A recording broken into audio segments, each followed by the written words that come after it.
नमस्कार शेतकरी बांधवांनो. मी प्राध्यापक प्रवीण पुरुषोत्तम देशपांडे, कृषी विज्ञान केंद्र बुलढाणा.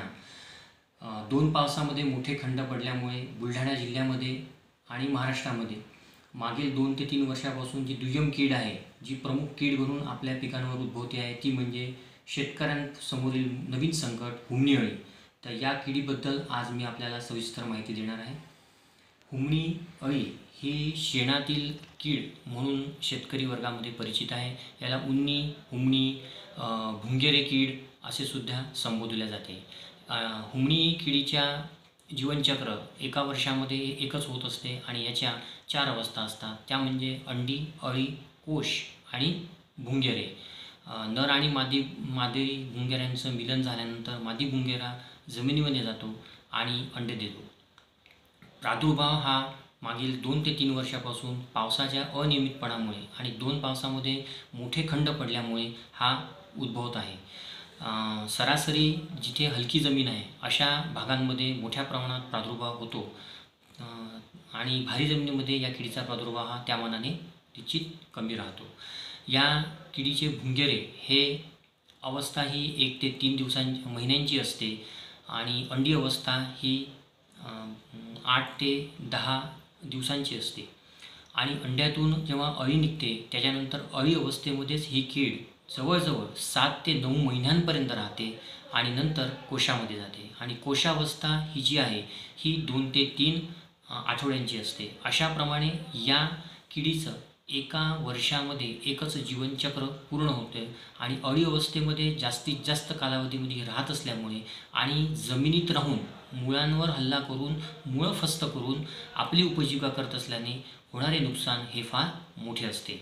या किडीची आर्थिक नुकसानीची संकेत पातळी जर बघितली तर 1 अळी प्रति स्क्वेअर मीटर किंवा 20 भुंगेरे प्रति झाड.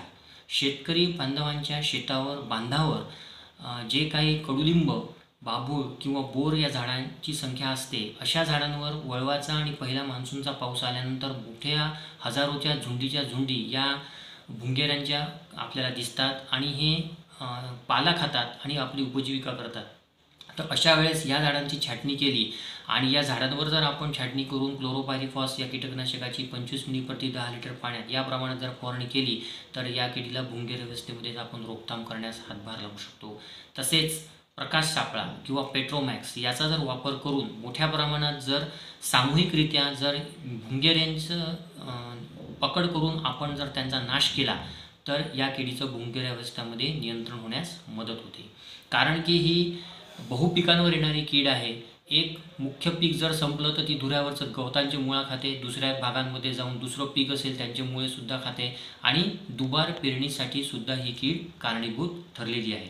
याच्या नियंत्रणासाठी उभ्या पिकामध्ये जर एका सरळ रेषेमध्ये झाडांची जर मर झाली आणि अशी झाडे सहजरित्या उपटून बघितली तर मुळं विरहित आपल्याला ती झाडं किंवा रोपं दिसतात आणि मुळं खाल्लेली कीड हुमणी अळी इंग्रजीच्या सी आकाराची पांढऱ्या रंगाची आपल्याला तिथे निदर्शनास येते.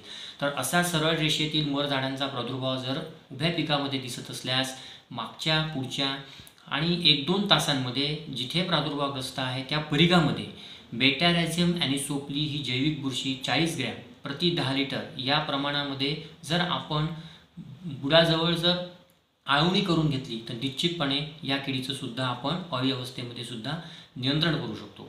परंतु उभ्या पिकामध्ये 7-8 ठिकाणी खळेच्या खळे गेले एका सरळ रेषेत प्रादुर्भाव असेल तर मात्र मग आपण नियंत्रणास तेवढा करू शकत नाही. रासायनिक नियंत्रणाचा विचार केला तर फिप्रोनिल 40% अधिक इमिडाक्लोप्रिड 40% संयुक्त कीटकनाशक 4 ग्रॅम प्रति 10 लिटर पाणी या प्रमाणामध्ये सुद्धा आपण आळवणी करू शकतो किंवा क्लोरोपायरिफॉस 20% प्रवाही 25 मिली प्रति 10 लिटर या प्रमाणे पंपामध्ये घेऊन पंपाचं नोझल टाकून सुद्धा आपण आळवणी करू शकतो. धन्यवाद.